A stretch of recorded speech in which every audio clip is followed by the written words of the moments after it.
when they do matriculate to that four-year university, they are well better prepared for the rigor. Opportunities that we have for students, for example, the opportunities here today. Hello and welcome to the Focus Show. I am your host, Carl Daines Jr., and today I have a very special guest. He used to be the anchor at WAVY News 10. I also had the pleasure of working with him for several years on Wednesday Child at WAVY News 10. Please welcome with me today, Mr. Don Roberts. How are you doing? I'm great. How are you doing? Hope you're doing fine too. Fantastic, no complaints. Oh yeah, definitely. So, a lot of people don't know, they just know you from TV and stuff like that, but they don't know that you got started in radio. How did that start? Wow. Start in radio? High school, I initially got the ideas when, about that age, my teen years, I was listening to the radio. I was a big radio fan, spent a lot of time in the house. Because outside, I get teased by neighborhood kids, picked on, stuff. I had to fight my way through some challenges. But while in the house, I loved listening to the radio. Had a favorite DJ. His name was Anthony. This is in Baltimore, WWIN, 1400 AM. Anthony was the evening announcer, but then there was Chop Chop Fisher in the morning. There was Rockin' Robin at night. There was a couple other DJs, but they were a lot of fun to listen to. And I loved the stories they would tell or the fun they would have with just their voice and the music and the sound. No pictures. You created your own pictures. And I was thinking, I'd love to do that. In high school, I joined a club where we had to read announcements and play music over the PA system. And I liked that. And a teacher suggested this as a profession, radio announcing, maybe TV. He suggested a college, Community College of Baltimore. And I was thinking, community college, I want to go to UCLA or Syracuse or Temple, Howard, Harvard. And he said, well, community college is cheap. You don't have the grades to get a full scholarship, and it's nearby. And they have a radio station and a TV station, and you can learn hands-on, and you won't have to fight 200 or 300 students to get your chance to do something. And I thought, that's great. So I considered Community College of Baltimore and University of Maryland, because they were nearby. But I saw a pack of stickers, of postage card type flyers on a bulletin board that said, college scholarship, fill out this card. And it was to Community College of Baltimore. And I filled out this 5x7 card, sent it in. Short time later, got a call and got a letter saying, come down for an interview. I went down for an interview, and a week or two after that, I got a full scholarship. Oh, wow. 2 years of college, similar to Peninsula Community College or Tidewater Community College. Full scholarship, 2 years, paid for, because I asked for it, and because I wanted it and I was hungry. And they saw some potential. So I was like, hallelujah. Because my parents were thinking, we want you to go to college, but Yeah, we can't exactly. pay. So I said, thank you, Lord, thank you.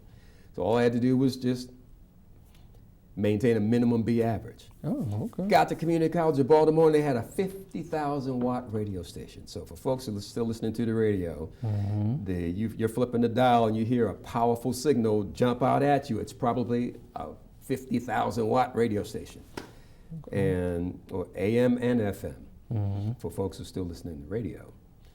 And this is a community college that had its own radio station, and they were training students in addition to their paid staff. Oh, wow. And one of the first persons that I met was the program director, the one responsible for everything you heard on the air. And he said, we want volunteers. Plus, take the required courses in your communications degree, and you'll have an internship. You get to volunteer and do whatever you want to do, and then gravitate toward what you really want to do, or where you're showing some talent and possibilities. And I remember the news director at that time a gentleman named Clint Coleman was doing news on the morning show at the community college station, and he would be there like at 5:30 in the morning and would do news from 6 to 9, maybe 5-minute pop every hour or every half hour. And he said, look, I need an intern, I need a volunteer, can you get here at 7 o'clock? And I'm in Baltimore without a car. Baltimore was at that time a city of about 800,000 people, so about twice the size of Virginia Beach. About 3-4 times the size of Newport News. But to get to the college from my house was similar to riding the bus from downtown Newport News around 22nd Street and Parrish Avenue to Denby. Wow. And the bus takes the scenic route. So I had to allow for that, the time to get to school. So that meant being on the bus at 6 o'clock, getting to the station at 7, and then waking up. And here's my introduction to radio and working with the news director. And a couple of opportunities I had to read the news on the air, and I was terrified. Wow. But I had to get over that if this is what I wanted to do. So I was doing that. I also, during that time, had a chance to contact the radio announcers at my favorite station, WWIN. I wrote a letter to the program director, Al Jefferson, expressed my interest. I wrote a letter to Anthony, the evening announcer, had that form of the Quiet Storm program back then. And Anthony told me to go to Community College of Baltimore, great program there. Mr. Jefferson invited me in to see the radio station. And I saw the radio station and I was like, oh, wow, look at that. Then we had turntables, plus reel-to-reel recorders, machines that played commercials, as opposed to the automation now and everything being digital or digitized now. So you had a chance to touch stuff. And I saw how the professionals worked and how I also got a taste of how challenging their job was to be on it. To know your stuff, to be ready, to be on time, and on time meant being early so that when your shift started, you're prepared. Right. You're not, running in at the last minute. And everybody that I saw seemed to enjoy what they were doing. And I was thinking, I'd love to have a job doing this, entertainment, acting, performing, and a job that I enjoyed. So that was the start. Seeing what was happening at a commercial radio station and working at the community college radio station. I also had a chance to get to work at the community college TV station. And at that time we were, I think, producing maybe one program that was actually on the air so that everybody who could dial in from home could see it. And it was a great opportunity to just see and touch and explore and, of course, do the coursework. And I liked it. I mean, even the learning about management of radio broadcast operations, management of TV broadcast operations, and so much more than just the people you see on the air. It was the management.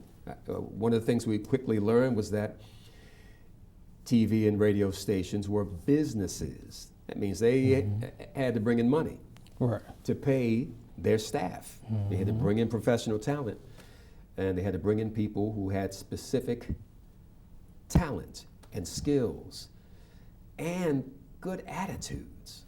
Good attitudes were so important, liking what you're doing, or at least focusing on what it is you're doing, and not being a jerk about it, or messing with somebody. Staying focused. And I mean, everything from scheduling commercials so that the commercials you hear or see on TV, somebody had to plan for that commercial to be on at 10:10:30 or at 10:25 and 30. Or somebody had to write the script for that commercial. Somebody had to produce the commercial. to decide we're going to have one man talking with a microphone, or we're going to have kids playing with dogs in the yard or something, you know, selling dog food. All of the creativity it took to get those images and sound on the air. Somebody had to go out to a business like McDonald's and talk to the management there and say, hey, you're a popular fast food chain.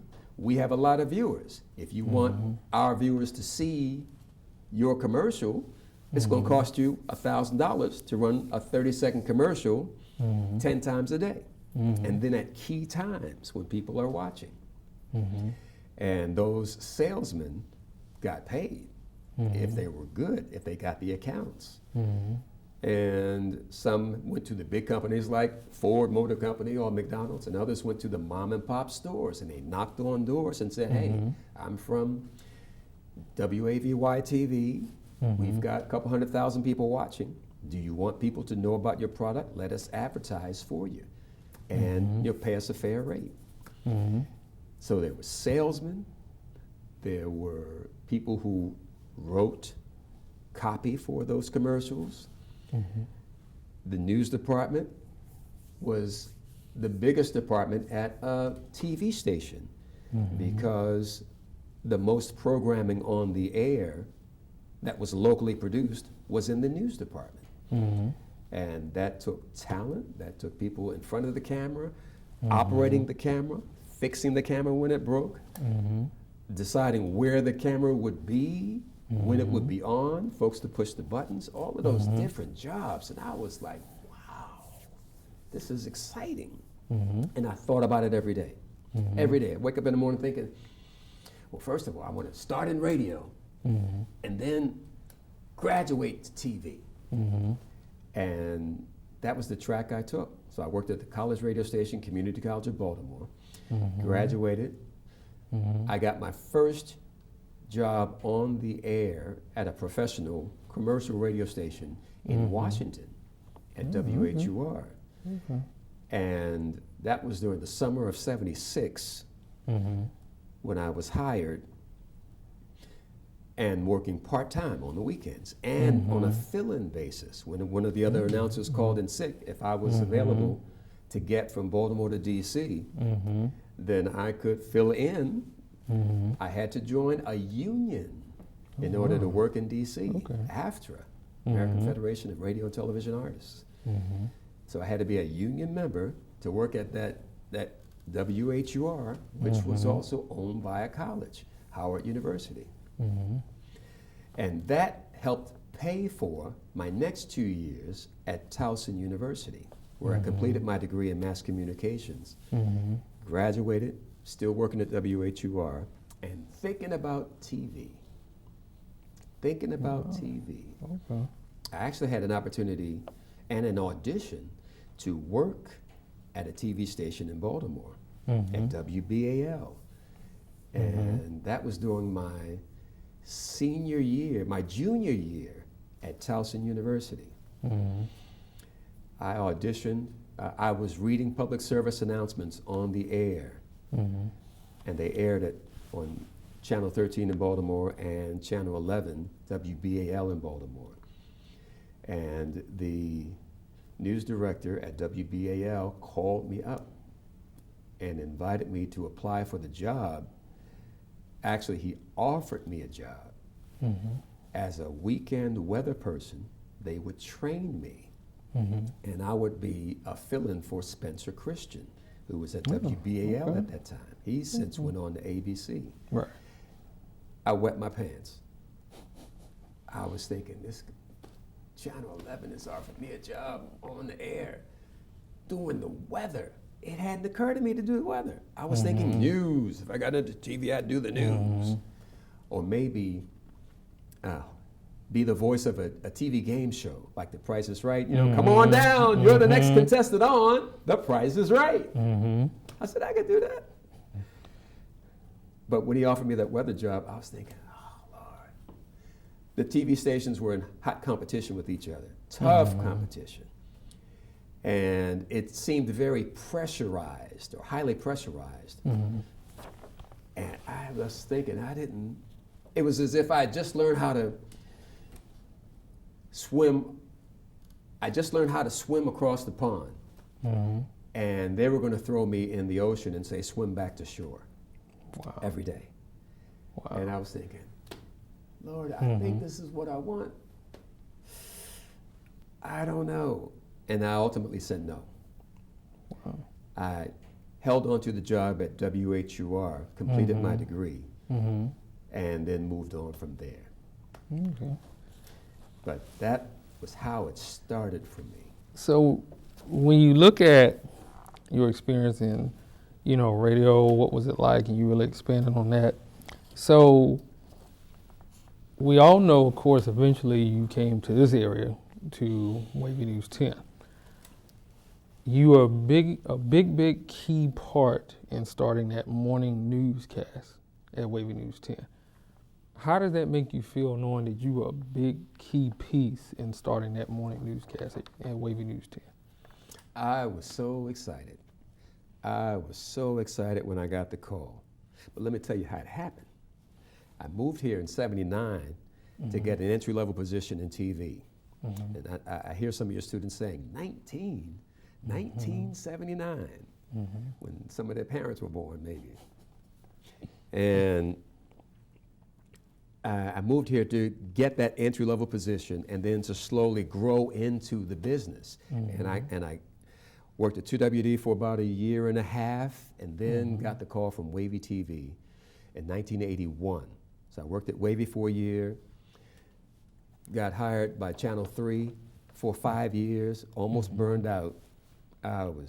Felt like I was banging my head up against a wall by that 5th year. And I left the station, got back into radio at WRAP, which was hot back then. They were only AM station and powerful AM station playing rap when rap was about to come into its own. And I worked at WRAP as a morning news person and commercial production person for about 2.5 years. I also worked a part-time job at a traffic network that provided traffic reports for radio stations. I was ready to get back into TV because I felt there were some things that I wanted to do. And I saw an ad in the Journal and Guide newspaper for a news anchor and reporter to host a morning TV show at WAVY-TV, a program they were developing. And I applied for it, and I got the opportunity. Just a quick story about how I got that opportunity. I called Ava Hurdle and Diana Morgan, 2 friends who were at WAVY at the time, and I said, can you get me in the door? I want to apply for this job, but I know that news director who does the hiring has a stack of resumes on his desk. And they said, and Diana Morgan said, look, I'll get you in the door. He goes into a meeting at 2 o'clock on the 2nd floor. You'll come in on the 1st floor, we'll stand in the hall, and when he comes out of the newsroom on the 1st floor, at about 1:55, he's gonna walk around the corner and up steps to the meeting. So you've got your opportunity to make an impression. I had my resume and tape in hand. 1:55, he walks out of the newsroom. And I'm like, hi, Mr. Overton, my name is Don Roberts. I hear you have an opening for a morning news anchor. I can fill that role, I can start today. I know the area. Take a look at my resume, tape. If we can do business, give me a call. He's looking at me. And all the while, I'm grabbing his hand, grab my hand, I'm grabbing his hand and I'm squeezing that out of it. So I'm holding his hand like that, and I'm handing him my tape and resume, and he's looking at me like I'm some kind of nut. But Diana Morgan was right there, his anchor. Right. And he's like, who's this guy? And he never stopped walking. So we walked on over, and I'm talking, making my pitch, and we get to the beginning of the stairs, and he says, okay, I'll take a look and we'll see. He went up the steps. I thanked Diana, walked out the door. Monday he called me. So that was a Friday. Monday he called me for an interview on Tuesday and offered me the job. Oh, wow. And I was like, thank you. So that's how I got the job at WAVY. And it was pretty exciting to think that this was going to be the first morning show on the air in the area. And it was a half-hour show starting at 6:30 in September, about mid-September. So we were first on the air with a new local morning show.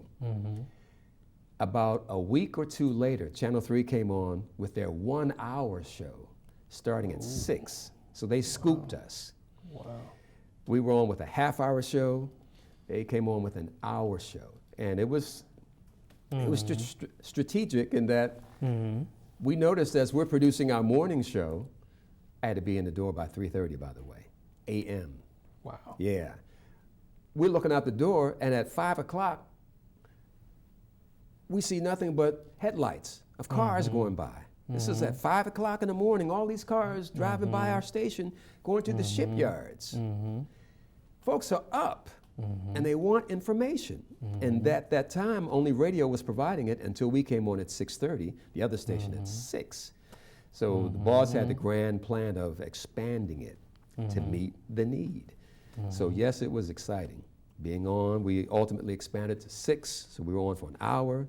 Then we went to 90 minutes, then to 2 hours, starting at 5 a.m., and then to what it is now, 2.5 hours, 4:30 to 7. And then we expanded on our sister station, Fox 43, from 7 to 9. So that meant broadcasting the news from 4:30 to 9. Wow. Straight through. Wow. 4.5 hours.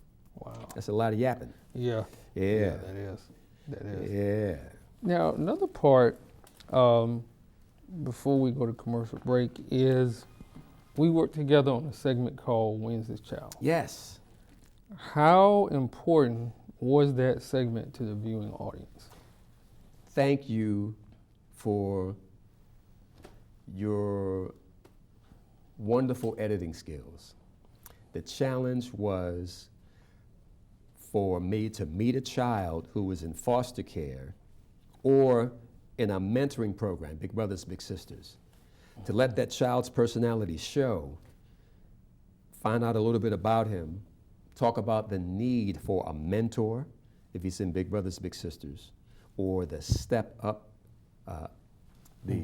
Step Up program with the Up Center, or let the child's personality show if he was, say, a foster child and in need of adoption. And hopefully somebody home watching would get caught by that sparkle in his or her eye and then make a call to be a foster parent or an adoptive parent or to be a mentor through the Big Brothers Big Sisters program. And it was critical. I did that from 1990 straight through to about 2015. But actually, we continued to do it off and on as we updated kids and as the Up Center, which used to be Child and Family Services, and Big Brothers and Big Sisters, and then the Up Center's mentoring program, which took over that.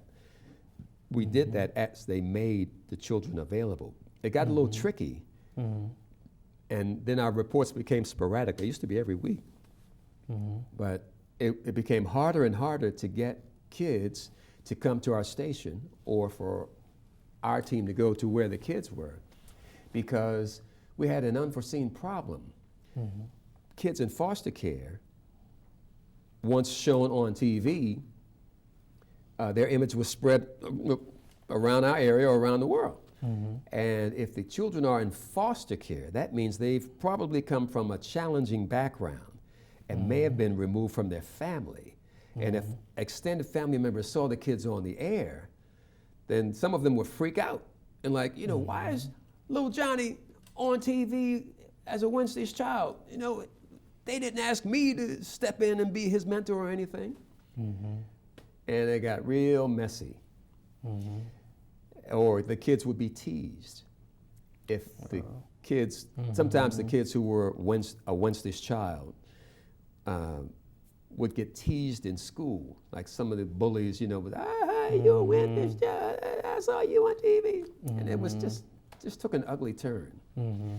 So we had to be careful about that, or the agency started picking children who were from out of the area. So they were bringing a kid from Tappahannock, Fredericksburg, or even Roanoke or Richmond to be featured on TV here if they needed a foster parent or if they needed adoption. But we were still showing kids here who were in the Up Center's mentoring program, Team Up. Yeah, that's the name of it. So we were still able to show local kids. And then the parents got a little nervous about having their child pulled out of class for an hour or two for the taping. And so it got kind of tough to schedule interviews with kids, but we still have hundreds of children on tape that we featured. And maybe about a third of them were matched with mentors, a third to a half. And it was hardest to match boys with black males because of just the numbers. We would, Up Center would have 100 kids signed up and waiting for mentors. And they'd get calls and mentors for about 50. But it was just so many kids that needed mentors. But the program made a difference. I mean, when we would go back and update a child that we featured, say, in 1997.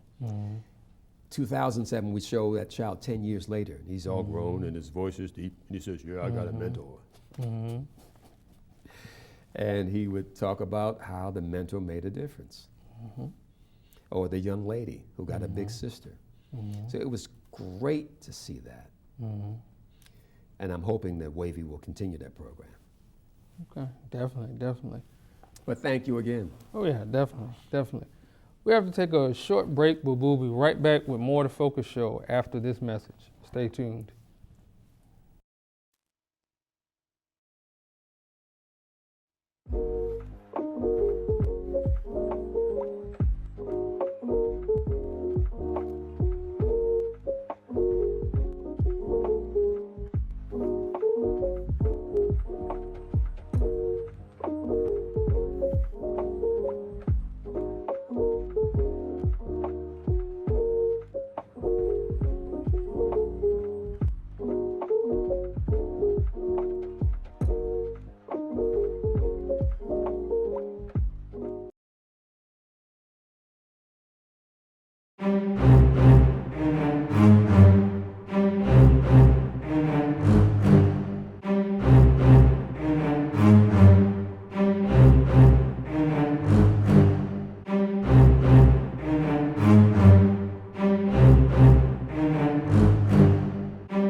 Welcome back to the Focus Show. I am Carl Danes Jr. here with today's guest, Don Roberts.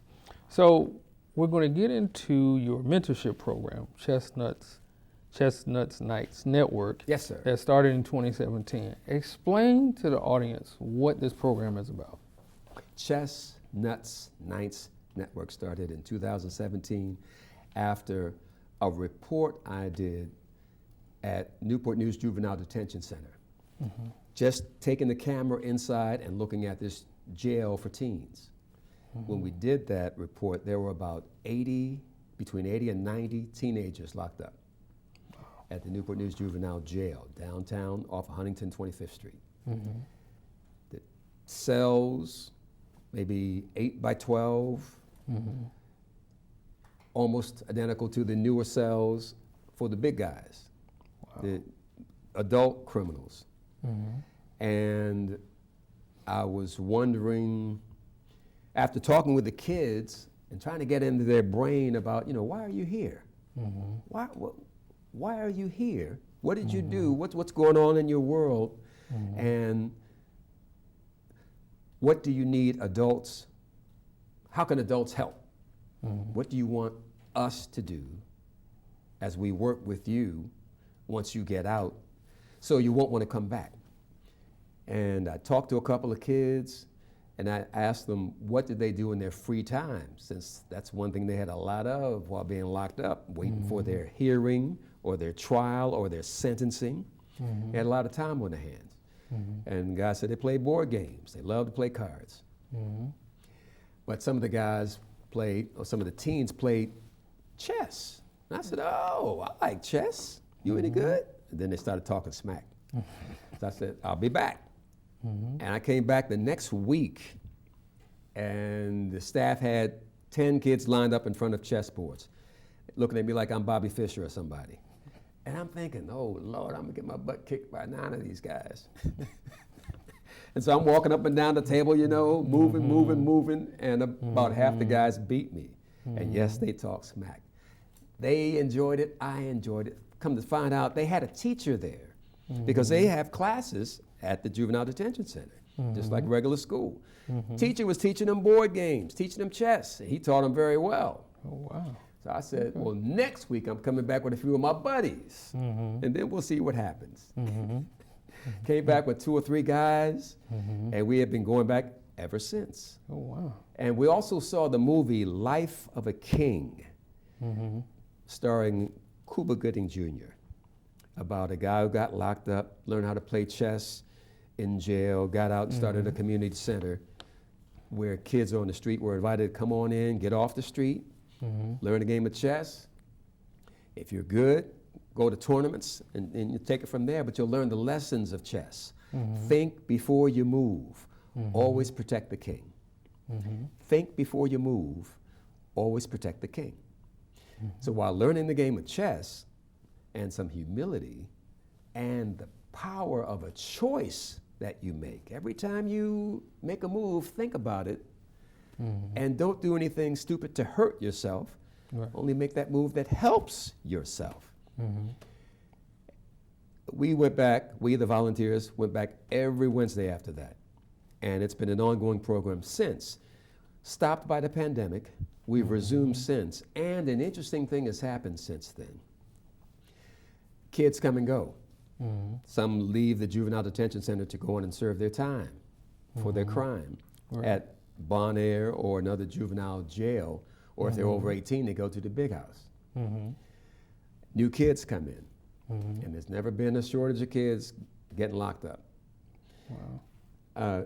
These kids haven't seen the movie, and the kids want to play cards. They don't want to play chess. They don't want to learn chess. And part of the reason we're finding out is they want the success based on their ability to play cards well. And they like getting the victory, winning. They don't want to learn chess and get their butt kicked every day, or by somebody who's is always somebody better in chess.